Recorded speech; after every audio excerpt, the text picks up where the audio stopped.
Bien, señores, hoy es día miércoles 28 de julio del 2021.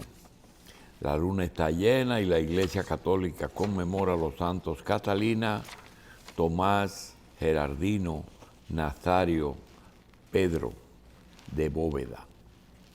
Día Mundial de la Independencia en el Perú.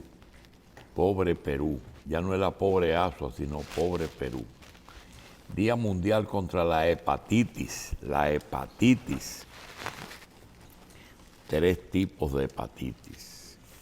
Un día como hoy nacieron Felipe Neri Cabrera Febrille. En una época fue muy popular en asuntos electorales. Belkis Margarita de la Cruz, Celso Batista Valera, Nazario Abreu, Inocencio Guerrero. Bien, el día de hoy tenemos un día que podíamos definir como importante en el proceso que se está llevando a cabo en los tribunales de la República con respecto al caso Odebrecht. Nos llama la atención que todo el sector que debe de trabajar en eso, que son jueces, ministerios públicos, acusados y abogados de acusados, eso se ha aumentado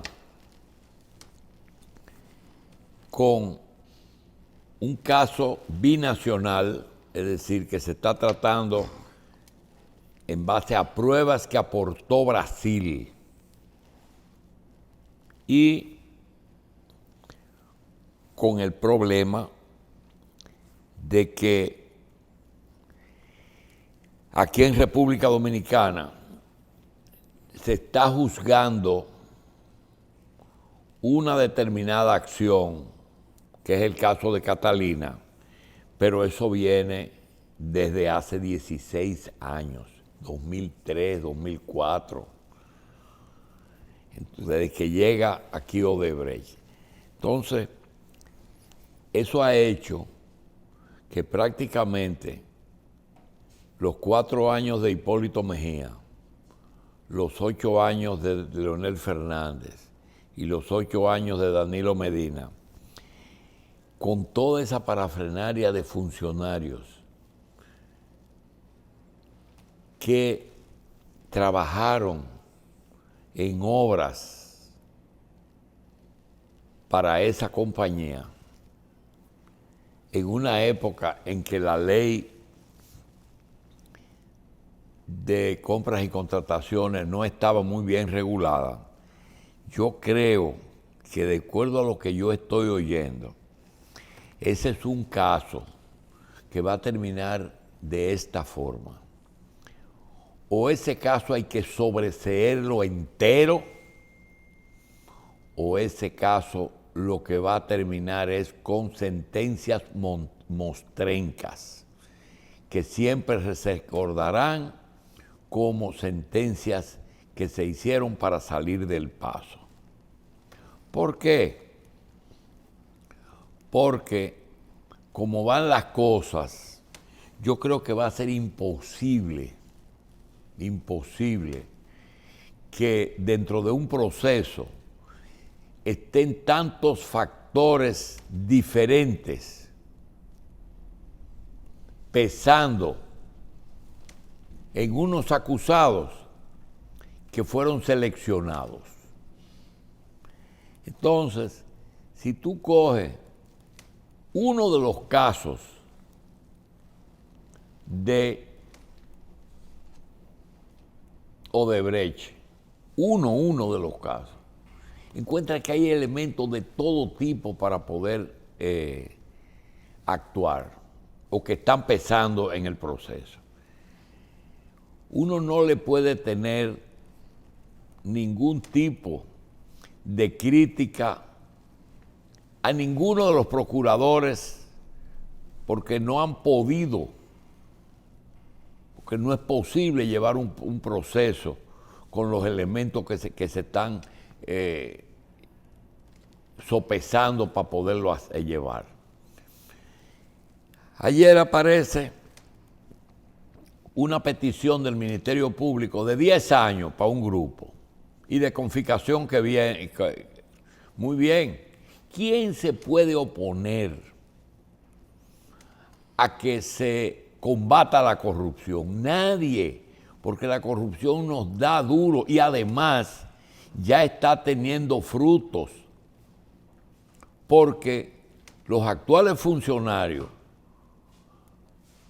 primero hay un grupo que está pensando mucho hasta permanecer en el cargo, porque le está haciendo imposible recibir la presión. Segundo, porque entendían que ellos iban a ir a un cargo a resolver su problema y el de sus seguidores, y no han podido.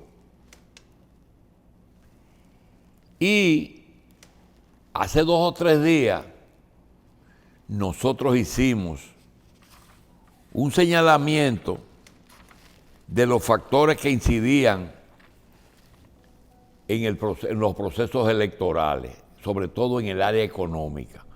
Los fondos de la Junta, los gobiernos que tienen mayoría para nombrar las altas cortes, la cooperación de los sectores no gubernamentales, es decir, fuera del presupuesto que el gobierno le da a la Junta para que la Junta los reparta a los partidos. La cantidad de dinero que se mueve es increíble. Y esas son de las cosas que no se hablan. Yo pongo siempre un ejemplo raro, extraño, atípico, de que un nietecito le puede decir a su abuela o a su abuelo: abuelo, dime, nosotros somos familia de fulano y de perencejo porque tienen el mismo apellido. Sí, mi hijo, ellos son hijos, nuestros padres eran primos, hermanos, que si hubiera una explicación. Pero es una pregunta que todos los días ocurre. A cada rato lo hablo con Carlos. Los Abreu, los Alonso. Entonces él me dice, esos son otros, estos son aquellos. Y eso se va. Pero yo le quiero preguntar algo. Ese nietecito, algún día le dice a su abuelo: abuelo, ¿cómo tú conociste a abuelita? Hasta ahí, fuimos a un baile y ahí la conocí, la visité, pedí su mano, etc. Pero hay un momento en que se acaban la pregunta. Nadie le pregunta al abuelo: ¿y cuántos hijos tuvieron? ¿Y ustedes tomaban pastillas anticonceptivas? ¿Y cuántos abortos le hiciste, abuelita? ¿Y qué tipo de relaciones sexuales? Eso no se habla. Entonces eso mismo pasa con los fondos, que es lo más importante. Cuando un presidente, cuando un candidato termina una campaña, si es de un partido mayoritario, el candidato queda en una posición bastante buena. ¿Por qué? Porque los fondos de la Junta Central Electoral no van a donde la gente se piensa. Por eso es que la Cámara de Cuentas tiene que auditar eso. ¿Por qué? Porque se supone que esos fondos durante 3 años pagan los gastos de los partidos y el año último pues se distribuye entre los candidatos para que puedan hacer su campaña. No, eso no es aquí. Aquí los candidatos no les dan dinero a los partidos. Ellos se la buscan como pueden, pero la buscan haciendo compromiso. Cuando un candidato va donde un empresario, o va donde un narco, o va donde un bolitero, y le dice, yo quiero dinero. Cuando hay un empresario establecido, el empresario dice, no, tú no estás bien en las encuestas. Sí, pero dame algo, porque tú vas a ser el diputado. No, espera más. Los empresarios ya no son tontos, porque lo han cogido mucho de pendejo. Pero si gana, por ahí, por ese Congreso, si es legislador, no pasa una ley, y tiene también otro, que no pase la ley que lo perjudica. Pero si hay una ley que perjudica a la competencia, la pasan. Todo eso se mueve, y se mueve con dinero. Y los legisladores cobran porque pagaron su campaña, porque le aportaron fondos al partido, porque a veces le cubrieron parte de la campaña a los diputados, el senador al diputado, o el diputado al senador, o al alcalde. Ese es un mundo demasiado raro.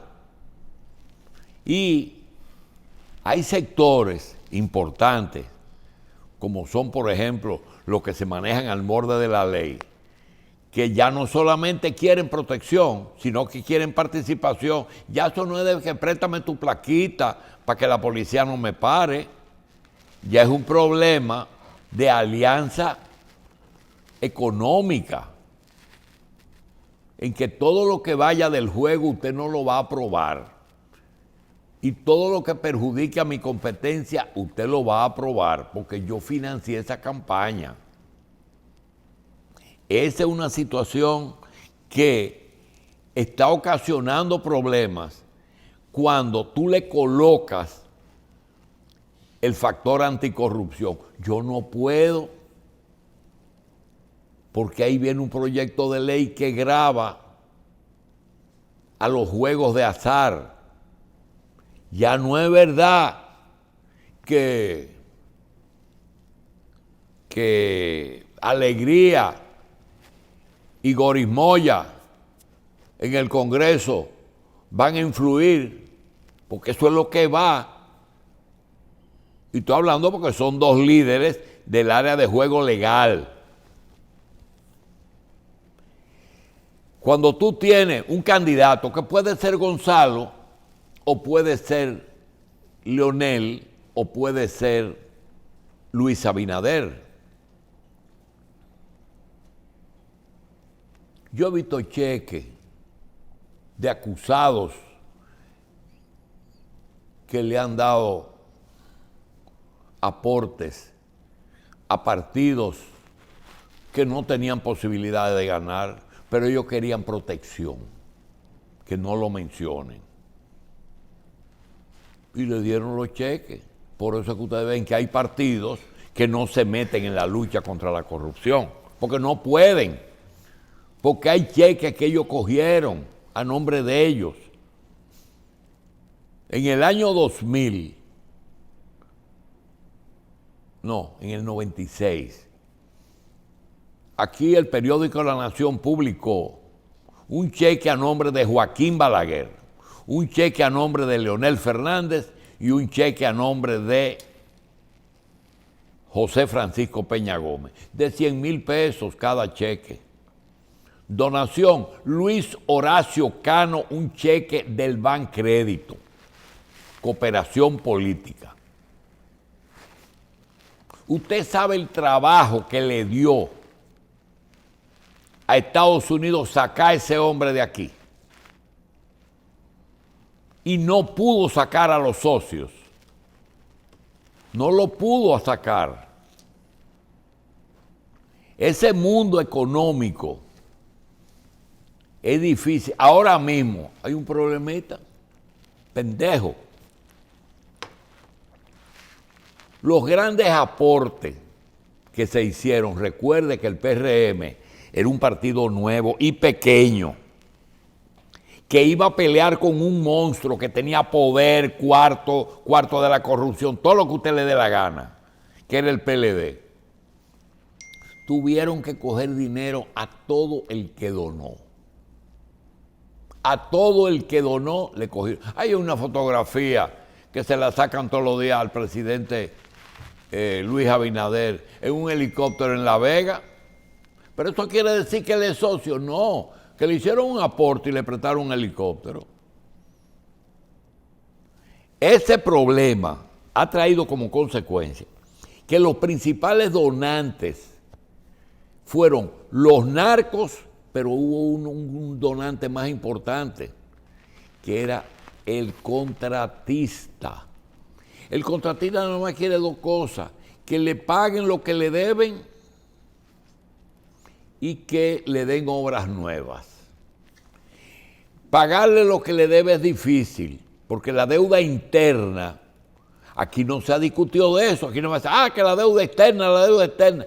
La deuda interna no es una pendejada. Aquí no se ha pagado un solo centavo de declaraciones de utilidad pública que el gobierno en los últimos 30 años ha expedido decretos de declaraciones de utilidad pública que deben de pagarlo. Y si van al Tribunal Constitucional, todas esas tierras que fueron declaradas de utilidad vuelven a manos de sus propietarios porque no la pagaron, y la ley dice que si no se paga, no se ejecuta la posesión. Señores, tuvieron que echarle mano. Primero, Gonzalo Castillo descansó más en el sector privado porque el PLD y sus funcionarios, y eso yo lo digo porque lo sé, no dio los dineros que normalmente un partido en el gobierno le da a su candidato. ¿Por qué? Porque al Leonel salir del partido, mucha gente, muy poca gente se fue con él, pero mucha gente está con él, y lo que hizo fue que el día de las elecciones votó por Luis y le dio dinero a Leonel. Por lo menos no le dio a Gonzalo. Gonzalo tuvo que buscársela con el sector privado, pero esos contratistas le dan a todos, y a quien le dieron mucho dinero fue al PRM. Es más, la campaña del PRM la pagaron los contratistas. Pero pasó algo. Cuando ganaron, usted no ve que Luis todos los días anuncia obras. Anuncia obras, pero Luis no las inicia porque no tiene el dinero para iniciarlas. Entonces, no les puede pagar el dinero y no tiene las obras. ¿Por qué?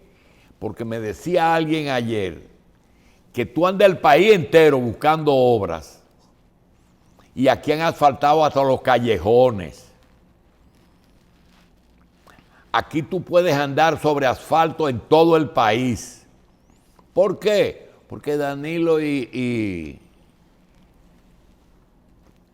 Gonzalo Castillo hicieron todo lo hicieron, y lo que queda es muy poco. Usted no ve que aquí se maneja el ámbar, la carretera esa de Santiago, hasta carreteras que no son necesarias, porque esa carretera no es necesaria en este momento.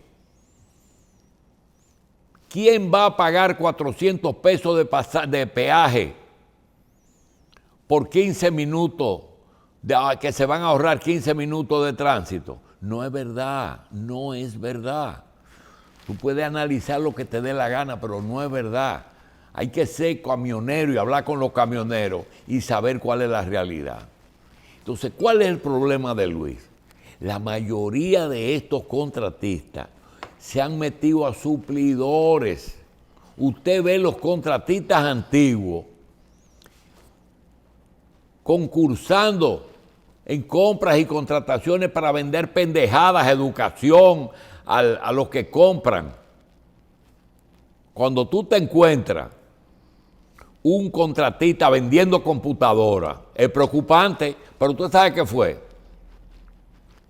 Que dio dinero para la campaña y además no había obra, porque estaban hechas. Eso que hizo el presidente de la República en la inauguración del antiguo Hospital Luis Eduardo Aybar, eso es lo que está pasando, tener que reconocer que no es obra de este gobierno, aunque quiera hacerlo, ni tiene con qué, y las obras están hechas. Por eso es que estamos viviendo, por eso es que estamos viviendo. Entonces, ¿qué tiene que hacer? Han metido a otra cosa. Naturalmente, hay sectores como el sector de educación, que no hace escuela pero compra computadoras. 10,000 millones de pesos en computadoras. Y el 1 de septiembre se van a abrir las clases. El Banco de Reserva resuelve todos los problemas que vea el Consejo que va a producir mano de obra. Pero negociar contratos como se hacían antes, en todos los gobiernos, de que me dieron una obra y el Banco de Reserva con el contrato de la obra le daba para ejecutar la obra. No se está haciendo porque no hay obras. Y los fondos del Banco de Reserva se están usando para otra cosa. El Banco Central, todos los días levantando una pesa más pesada. 200 libras, 500 libras, ya está como en 450. Con el problema de la tasa de cambio, de la deuda externa y del equilibrio macroeconómico, que tiene que darle una mano al gobierno, como se la dan los organismos internacionales. Hemos bajado en la corrupción, tienen que darle una mano. ¿Por qué? Porque hay funcionarios que están desesperados y no saben lo que van a hacer, porque lo de ellos no ha llegado. Que le den un franqueador. ¿Qué coño franqueador quieren ellos? ¿Para qué? Ellos quieren negocios. El PLD cometió muchísimos errores y muchísima vagabundería. ¿Cuál fue? Aquí hay personas que se quejan cuando pierden un concurso y personas que impugnan concursos. Pero ustedes saben por qué. No es porque pierden, es porque aquí hay media docena de empresarios que han vivido del Estado. Y cuando ellos no lo venden todo, y cuando me le dan todo, porque ellos dan dinero, entonces ellos protestan, porque lo quieren vender todo. Miren, aquí hubo un suplidor que estaba acostumbrado a venderlo todo lo que hacía falta cuando el país no producía alimentos. Señores, eso es barcos enteros con miles de toneladas que vienen a suplir leche en polvo, habichuelas, cebolla, ajo, millones y millones. Y de buena a primera viene el gobierno y dice, no, eso no es así, aquí tiene que haber más suplidores. Y los partió. Le quitó la teta, pero ellos seguían vendiendo un poquito. Se acostumbraron a venderlo todo. Y el gobierno hizo un buen trabajo, pero cometió un error. Puso entonces sus suplidores.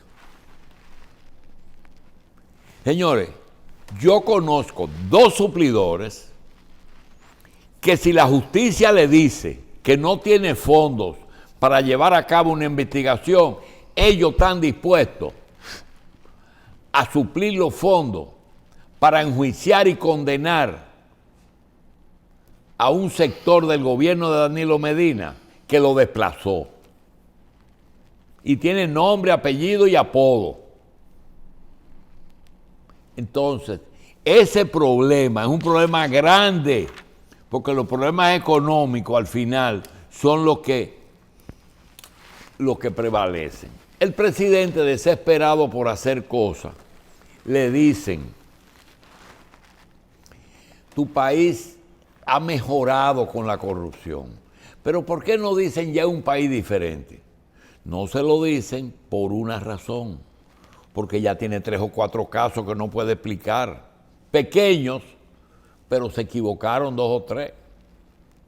Entonces, el presidente tiene que tener a sus funcionarios manos arriba. No fue para esto. Y cuando tú tienes una justicia independiente que cuando va a tomar una decisión no ve lo que conviene en política. Ahí está el caso de Macarulla. Lo de Macarulla, ¿ustedes creen que el presidente se puede sentir bien cuando su ministro de la presidencia le dice: mira, él era socio de fulano de tal y no lo podemos sacar del expediente porque él fue que hizo la cárcel? Porque antes decía: mira, deja ese asunto de la cárcel tranquila. El problema es que no. Entonces, si te vas para la justicia, vas a encontrar un problema, y es que la justicia, en el caso de Odebrecht, en donde tú tienes cientos de legisladores que aprobaban las obras, docenas de ministros que hacían los proyectos, 3 presidentes, es imposible llevar. Hoy le preguntaba yo a alguien que qué era la ley de extinción de dominio. Me estaba diciendo que extinción de dominio es que hay que explicar de dónde viene todo y no importa el tiempo. Usted tiene que comenzar desde que Hipólito Mejía cogió el teléfono y habló con el presidente brasileño, que todavía no era Lula. Cardoso. Era Cardoso. Cuando Odebrecht y Andrade y Gutiérrez se fajaron por el acueducto de la línea noroeste. Ahí comenzó la presidencia a decidir. Y hoy hay un caso increíble que yo no puedo descifrarlo y no hay nadie que lo descifre, ni siquiera los actores. Se decide llevar a los tribunales el caso de Odebrecht. Quien lo abre es Estados Unidos, no nos perdamos. Un procurador viaja a Brasil y Brasil, la empresa que está procesando su quiebra, se llega a un acuerdo con ella. Tú me das información y me devuelve un poco lo de la corrupción. Quedaron de devolver 185 millones de lo que se demostró que ellos habían pagado en corrupción. 195. Cuando ya llevan 60, que son los que se usan en las cárceles, y que la Procuraduría no es que tiene que hacer cárceles, aquí hay un Ministerio de Obras Públicas para hacer construcciones. Resulta que paran la cosa porque quiebra la compañía ya. Pero trae los acusados. Entonces el gobierno de Danilo con el procurador coge toda esta gente, todo lo que han sido presidentes del Senado, todo lo que han sido presidentes de la Cámara de Diputados, todo el que ellos, este sí, este no, este sí, este no, este sí, y seleccionan culpables. Pero cogen a quien deben de haber llamado para que diga a quién sobornó, que no era Odebrecht, porque Odebrecht tenía su representante aquí. Odebrecht entonces manda un agente como testigo de cargo a decir quién es malo y quién es bueno. El corrupto y el corruptor es que manda. En vez de preguntarle a Rondón, mira, tú eres el delegado, dile tú a tu gobierno lo que tú quieres. No. Entonces, el procurador, si ustedes ven que Rondón y el procurador tienen diferencia, es porque el procurador le comenzó a confiscar, a congelar bienes. Rondón no podía pagar ni siquiera a su abogado porque sus cuentas estaban embargadas, porque Jean Alain se las congeló. Ahora yo me pregunto, esta administración va a confiscar todos los bienes de Ángel Rondón. Qué suerte que no le han cogido con meterse con los consorciados. Consorciado es que me diga alguien si ha visto de un avión o de un barco desmontarse una pala mecánica, una carretilla o una funda de cemento. Todo lo han hecho los contratistas dominicanos, todos. Ahí se ha trabajado todo el mundo. Qué raro que no lo han acusado.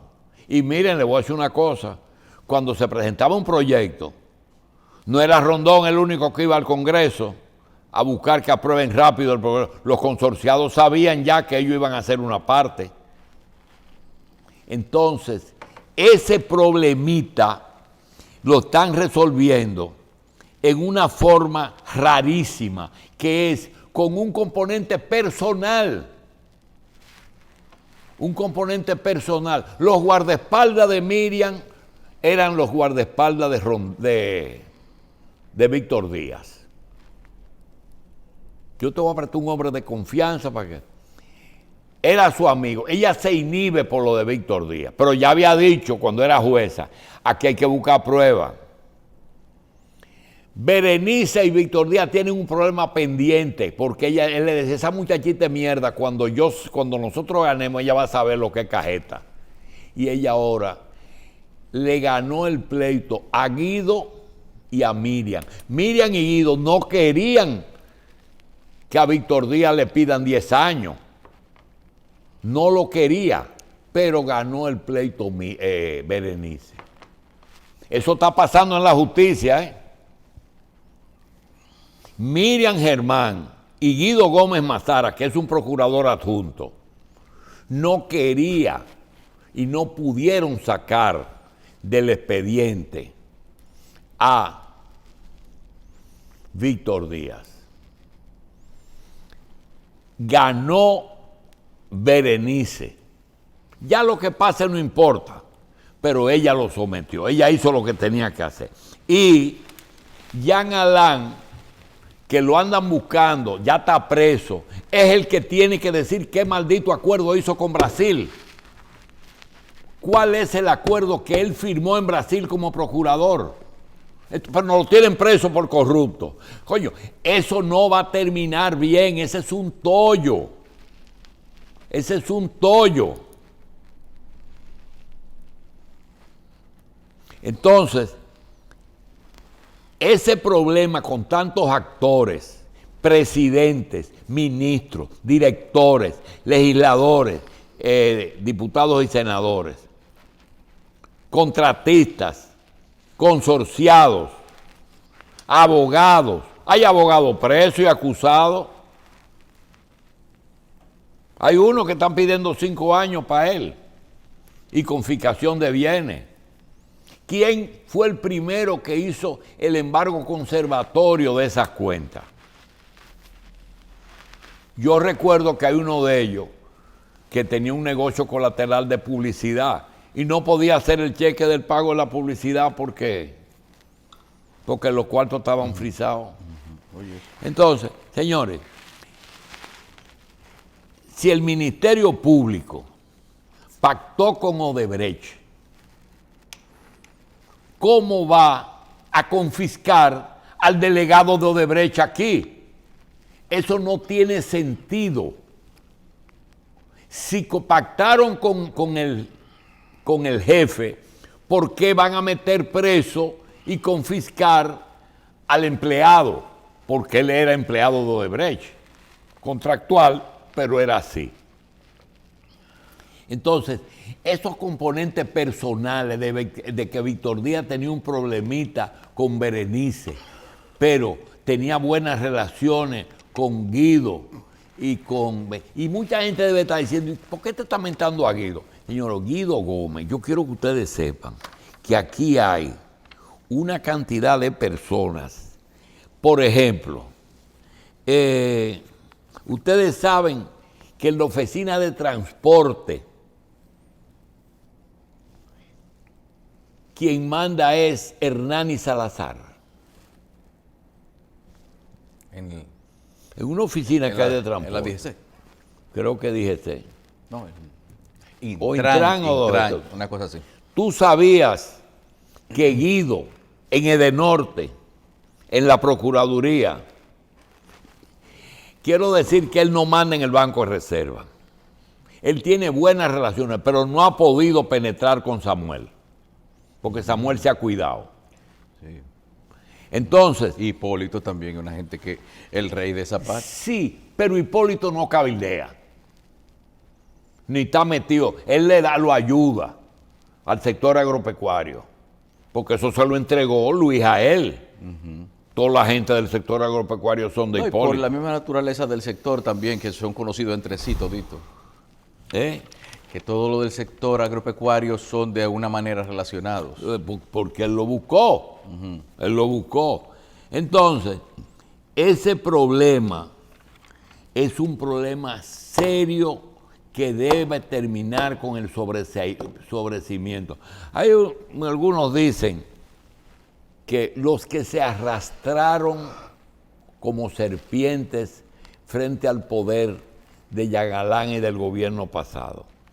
Y yo digo, y los que se arrastran hoy frente al poder de los que están. Porque ¿cuál es la diferencia? Que aquellos eran malos y estos fueran buenos. Ojalá que Luis pueda mantener lo que hasta ahora ha mantenido. Pero terminarán ellos en contra de quien los puso y quien le dio la libertad. Eso es todo. Ustedes saben cómo yo veo eso. Una persona crea su familia, las cría, los educa, gasta su dinero, hasta el último centavo educando a sus hijos. Se pone viejo y los hijos lo meten en un asilo. Oye, eso es lo que le va a pasar a este gobierno con esos aliados. No, papá, tú vas para un asilo, nosotros no queremos problemas. Eso es lo que van a hacer. Y él anda dando saltos todo el día porque tiene que hacer algo. Y un grupo de funcionarios que están cerrando. Una vez se hizo un libro que se llamaba Los hombres del presidente. Hay que ver quiénes son los hombres del presidente, los verdaderos hombres del presidente. Ayer decía, creo que Carlos fue el que dijo, que siempre hay que averiguar quién es el que le llega al que manda. ¿A quién le hace caso? Exacto. Todo el mundo tiene una gente que de la cual se lleva de lo que dice. Entonces, el éxito está ahí. Sí, porque tú tienes que saber, yo soy presidente, lo primero que tengo que cumplir. Y tú coges los sectores. Mi partido, sí, pero mi partido no tenía los votos. ¿Quién me consiguió los otros partidos? Participación. Hay que darle participación. ¿Quién más? Leonel dividió el PLD. Hay que darle su participación. Es muy sencillo, eso fue lo que pasó. Tú le puedes buscar toda la vuelta que tú quieras, pero eso es lo que hay. Aquí no hay más nada. Entonces, en medio de esa vaina, viene una pandemia. Y la pandemia no es una pendejada. Y todos los días tiene una variante y nadie sabe de pandemia. Nadie sabe de coronavirus. No. Ayer me dice una persona que trabaja en educación, yo creo que en septiembre vamos a abrir las clases. Si no hay un brote. Si no hay un brote. En Europa hay un lío del carajo. Cada país está dando tumbo diferente. Ahora resulta que Inglaterra no acepta la vacuna china. Y eso trae ansiedades aquí. Porque yo que me la puse, ¿por qué Inglaterra, que es un país avanzado, no lo hace? Pero aquí hay otro problema. Aquí hay 1 millón de haitianos y los haitianos no se vacunan porque ellos no saben qué le van a poner. ¿Y qué tú vas a hacer con esos haitianos que conmigo no van a inventar? Ah, no, y no se dejan vacunar. Y no se dejan vacunar. Pero están aquí, están respirando el mismo aire. Sí. Pero no se dejan, a mí no me van a vacunar. Ni la primera, ni la segunda, ni la tercera. Entonces, ¿qué tú haces? Yo no quiero hablar con el otro ejemplo. Mira, porque, espérate. Porque con la fiebre porcina. Es verdad. Mira, los puercos no tienen pasaporte. No, ellos no tienen pasaporte, se cruzan, sí. Incluso estaba viendo un experto en estos días diciendo que se están criando cerdos en una franja donde no deberían estar del país, que precisamente que eso propicia el contagio. Doctor, me mandan a preguntarle que qué es lo que usted hace para cuidarse. Yo te voy a decir. ¿Qué es lo que usted va a hacer? Yo te voy a decir. Tú me dijiste uno se pasa el día entero cuidándose. Sí, pero yo voy a decirte, pero hay un asunto que yo te quiero decir. Yo soy de los dominicanos que reconoce el papel de los haitianos en la economía de nosotros. Yo no sé de lo que anda pensando disparando. Pero mi posición es desarrollar Haití y que ellos aquí se comporten como ciudadanos dominicanos, que paguen sus impuestos, que paguen su seguro, que paguen su salud y que sean iguales que nosotros. Pero me encontré con un problema. Ustedes saben o no saben que cada zona de Haití originalmente está basada en tribus que trajeron barcos de África y las ubicaron en el norte, en el sur o en el centro. Sí. Y que hay una cultura tribal. Y yo me encontré una persona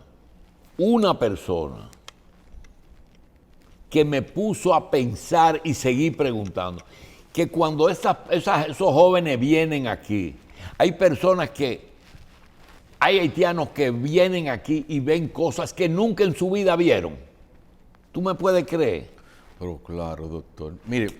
Pero tú entiendes lo que yo te estoy diciendo. Mire, es lo que... No, yo entiendo lo que usted dice, pero también hay gente que no entiende, que ve haitiano todito, pero entre ellos hay unas diferencias que solamente entre ellos la perciben con respecto a el lugar del país de donde son, la etnia de donde proceden, también que el haitiano de Loma y el de Llano no es lo mismo.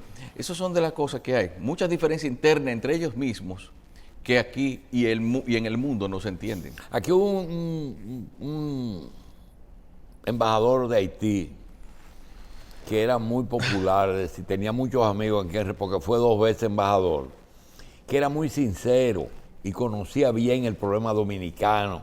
Y él decía, lo más importante nosotros no lo podemos decir, que los únicos que tenemos conciencia política y educación y no tenemos grajo somos los duvalieristas. Te decía eso, por lo que tú dices, el origen no es lo mismo. ¿Sabes cómo ellos se llaman entre sí? Hay gente que dice, no, es un Congo. Sí. Congo es el que vino del Congo y que se alojó en la parte norte. Miren, yo tengo una anécdota para terminar esta diferencia. Y es, una vez, un amigo mío me pidió que recibiera a un muchacho de un campo de Moca. Es decir, que el muchacho no estaba pasando trabajo, pero quería venir para la capital, porque esa era una meca para ellos, venir para la capital. En ese momento, cuando él llegó, yo vivía en la parte alta de la ciudad y tenía que ir a un hotel de la George Washington. Y él me acompañó. Cuando nosotros bajamos la Abraham Lincoln, ese cuento te lo he hecho 2 veces, y llegamos a la altura del Robert Reed Cabral, donde se bifurca el Hotel Santo Domingo con el Robert Reed. ¿Tú has visto donde llega la George Washington? Sí. Y él sentado al lado Me dice, doctor, digo, dime. Se llamaba Benedicto el muchacho. Sí. Dice, y eso es lo que se llama el mar. Nunca en su vida habían visto un mar. Así es. Y eso es lo que se llama el mar, me dijo el muchacho del campo de Moca.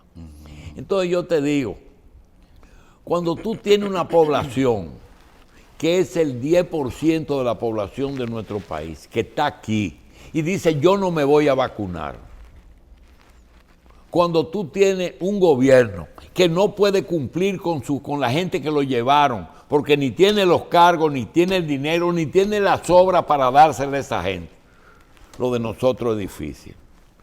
Vamos a hacer una pausa. Tú estabas preguntando algo. Pero usted yo creo que se pasa el día cuidándose de muchas cosas. No, lo que pasa es mire, que... usted tiene una cosa aquí, mire. A mí me llama la atención. Sí, usted tiene esa cosa. Así, Cuidado que está cargado. Está cargado. Sí. Es verdad. Déjame ver. Espérate. Ay, sí, mira. Mira, funciona, sí. lo que pasa es lo siguiente. Ayer recibí por las redes algo que me dice que repita lo que yo hago para cuidarme. Ajá.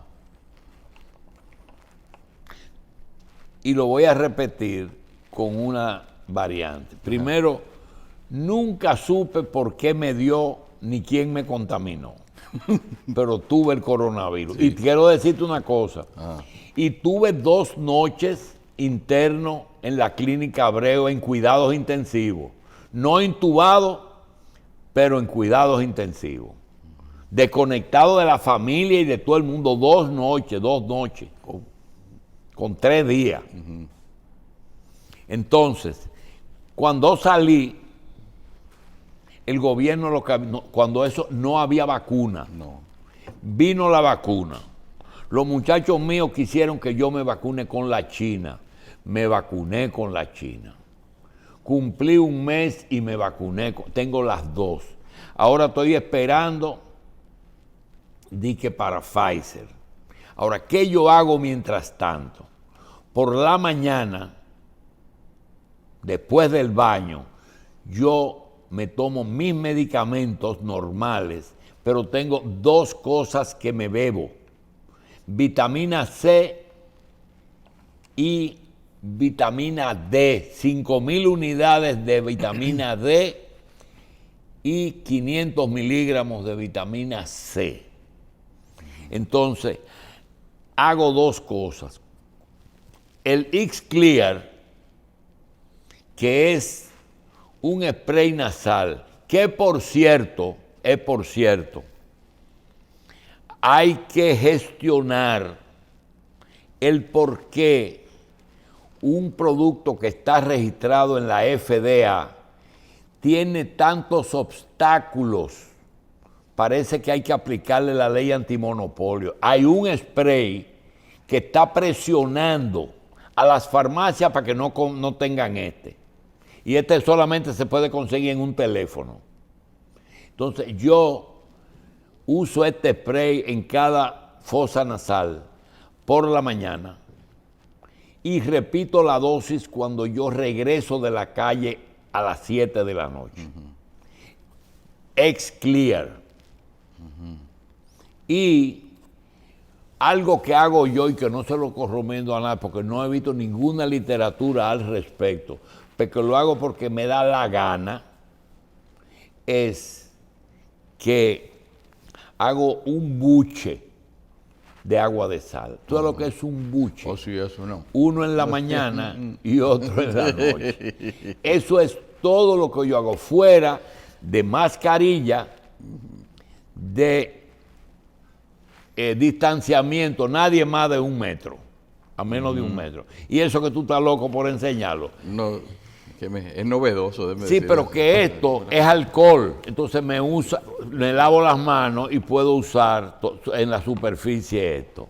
Ese es un aparatico que se usa para fumigar, pero yo lo uso.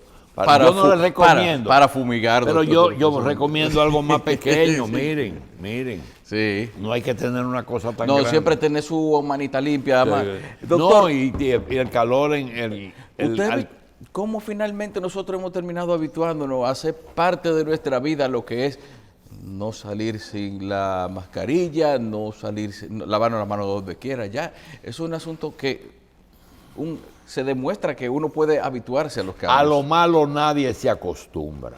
Eso es mentira. Eso es un sacrificio del carajo. Porque yo no le digo mascarilla, yo le digo bozal. Personalmente. Es incómodo. No, y me produce limitación de respiración. Me siento asfixiado. No sentimos. Yo desde que me lo puedo quitar, me lo quito. Donde quiera que esté solo. Sí. Pero, ¿hasta cuándo? Así. Entonces uno se harta, ¿verdad? Claro que sí. Vamos a una pausa porque es clear, es caro, pero es bueno.